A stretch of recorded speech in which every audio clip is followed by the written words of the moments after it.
오늘 하세나 본문은 신명기 2장 16절에서 25절까지의 말씀입니다. 백성 가운데서 군인들이 하나도 남김없이 다 죽은 뒤에 주님께서 나에게 말씀하셨습니다. 오늘 너는 모압 땅의 경계인 아르를 지나 암몬 자손이 사는 곳에 다다를 것이니 너는 그들을 괴롭히지도 말고 싸우지도 말아라. 암몬 족속의 땅은 내가 너에게 유산으로 주기로 한 땅이 아니다. 그곳은 내가 이미 롯의 자손에게 유산으로 주었기 때문이다. 이곳도 르바임 땅으로 알려진 곳이다. 전에는 거기에 르바임이 살았는데 암몬 사람은 그들을 불러서 삼순밈이라고 하였다. 그 백성은 강하고 수도 많고 아낙 족속처럼 키도 컸으나 주님께서 그들을 암몬 사람들 앞에서 진멸시키셨으므로 암몬 사람이 그곳을 차지하고 그들 대신에 그곳에 살았다. 이는 마치 주님께서 세일에 사는 에서의 자손에게 하신 일과 같다. 주님께서 에서의 자손 앞에서 호리 사람을 멸망시키시니 그들이 그 땅을 차지하고 오늘날까지 호리 사람의 뒤를 이어서 거기에서 산다. 이것은 또 크레테에서 온 크레테 사람이 가사 지역에 살던 아위 사람을 쳐부수고 그들의 뒤를 이어서 그곳에서 산 것과 마찬가지이다. 너는 일어나서 떠나거라. 그리고 아르논 개울을 건너라. 보아라, 내가 아모리 사람 헤스본 왕 시온과 그의 땅을 너희의 손에 넘겼으니 싸워서 차지하여라.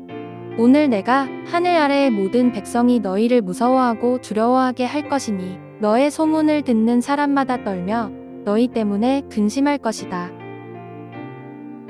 16절에서 백성 가운데 군인들이 하나도 남김없이 다 죽었다는 구절은 유아와 어린 아이들을 제외한 20세 이상의 출애굽 1세대가 모두 죽었다는 사실을 강조하는 것입니다. 출애굽 1세대가 모두 죽기까지 상당히 오랜 시간이 걸렸고 그 기간 동안 이스라엘이 약속의 땅으로 나아가는 속도는 상상 이상으로 아주 느리고 더딜 수밖에 없었습니다. 그러나 이제부터는 속도가 빨라질 것입니다. 이럴듯 우리의 삶에서도 불순종으로 인해서 하나님의 일이 늦어지고 더뎌질 수 있고 우리의 순종과 믿음으로 하나님의 일에 가속도가 붙게 할 수도 있습니다. 17절부터 19절에서 하나님께서는 암몬 족속을 대할 때에도 모압 족속을 대할 때처럼 그들의 땅을 존중해 줄 것을 이스라엘에게 명령하셨습니다. 모압과 암몬은 아브라함의 조카인 롯과 그의 두 딸 사이에서 태어난 자손들입니다. 모압 사람들은 우상을 섬기며 참 하나님을 경배하지 않았지만 하나님께서는 그들에게 그들의 땅을 기업으로 주셨습니다. 따라서 이스라엘 백성들은 그들의 땅을 점령하고 싶은 마음으로 그들을 괴롭게 하거나 그들과 싸우지도 말아야 했습니다. 하나님께서는 그들의 땅을 이스라엘에게 약속하신 경계 밖에 두기로 이미 결정하셨기 때문입니다. 그래서 이스라엘은 모압 족속처럼 암몬 족속들도 하나님께서 주신 복을 받을 사람들로 존중해 주어야 했습니다. 그리고 20절부터 23절은 앞선 10절부터 12절과 같이 문맥의 흐름을 끊고 그 땅의 원주민에 대하여 설명하는 부분입니다. 이 땅은 르바임 땅이라고도 불렀는데 그 이유는 그곳이 거인족인 르바임이 살던 지역이기 때문입니다. 이들은 앞선 10절부터 12절에서 언급한 아낙 족속처럼 그 수가 많고 강한 족속이었습니다. 그런 암몬 족속이 르바임을 몰아내고 그 땅에 거주하게 된 것입니다. 이런 내용을 반복적으로 언급하는 이유는 가나안 땅을 목전에 둔 이스라엘 백성에게 그 땅을 차지할 수 있다는 희망을 주기 위함입니다. 하나님께서 이미 모압과 암몬 족속을 위해서 하신 일을 이스라엘을 위해서도 하실 것이기 때문입니다. 뿐만 아니라 에서의 자손이 호리 사람을 멸망시킨 일, 크레테 사람들이 아위 사람들을 몰아내고 그 땅을 차지하게 된 일을 통해서 이제는 이스라엘이 가나안 땅을 정복하게 될 것임을 강조하고 있습니다. 그러니 출애굽 2세대들은 이 말씀을 듣고 용기를 내서 가나안을 향해 전진할 수 있었을 것입니다. 24절부터 25절은 19절에 이어지는 내용인데 하나님께서 이스라엘 백성에게 아르논 개울을 건너 아모리 사람 헤스본 왕 시혼과 그의 땅을 그들의 손에 넘기셨으니 싸워서 차지하라고 하십니다. 그리고 그 전쟁의 승리를 통해서 하늘 아래의 모든 백성이 이스라엘을 무서워하고 두려워하며 그들의 소문을 듣고 모든 사람마다 떨며 근심하게 될 것이라고 하셨습니다. 가나안 땅에 들어가기 전에 하나님은 헤스본과 일전을 벌이게 하신 것입니다.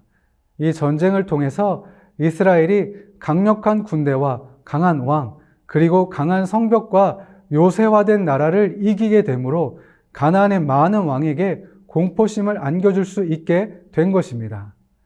하나님은 이스라엘 백성이 전쟁에서 승리하게 하심으로 그들이 하나님의 뜻에 전적으로 순종할 수 있도록 하셨을 뿐만 아니라 이웃 나라들에게는 큰 두려움을 심어 주셨습니다.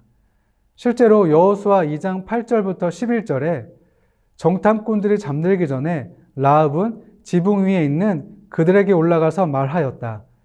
나는 주님께서 이 땅을 당신들에게 주신 것을 압니다. 우리는 당신들 때문에 공포에 사로잡혀 있고 이 땅의 주민들은 모두 하나같이 당신들 때문에 간담이 서늘했습니다. 당신들이 이집트에서 나올 때에 주님께서 당신들 앞에서 어떻게 홍해의 물을 마르게 하셨으며 또 당신들이 요단강 동쪽에 있는 아모리 사람의 두 왕 시혼과 옥을 어떻게 전멸시키셔서 희생제물로 바쳤는가 하는 소식을 우리가 들었기 때문입니다.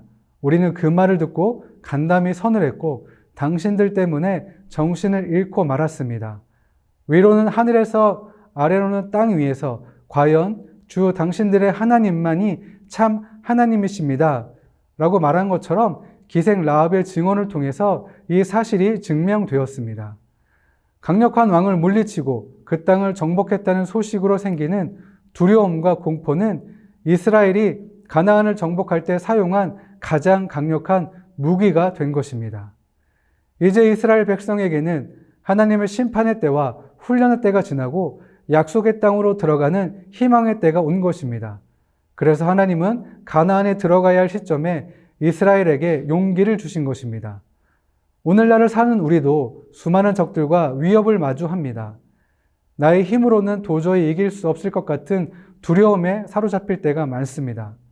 그렇지만 하나님은 우리에게 승리를 주시며 약속의 땅으로 인도하시는 분이십니다. 그 승리는 단지 하나님의 대적을 이긴 것이 아니라 모든 대적들이 두려워 떨게 만들 수 있는 놀라운 승리입니다. 이런 승리는 하나님의 말씀에 순종할 때 맛볼 수 있습니다. 오늘 하루 하나님의 말씀에 순종함으로 얻는 승리를 누리시는 여러분들 되시길 기도합니다.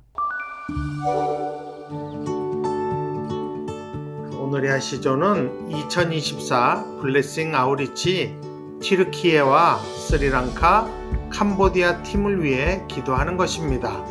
각 나라를 향한 하나님의 마음을 품고 하나님의 일을 하고 올 수 있기를 함께 기도합시다. 오늘의 하시조 함께 하시죠.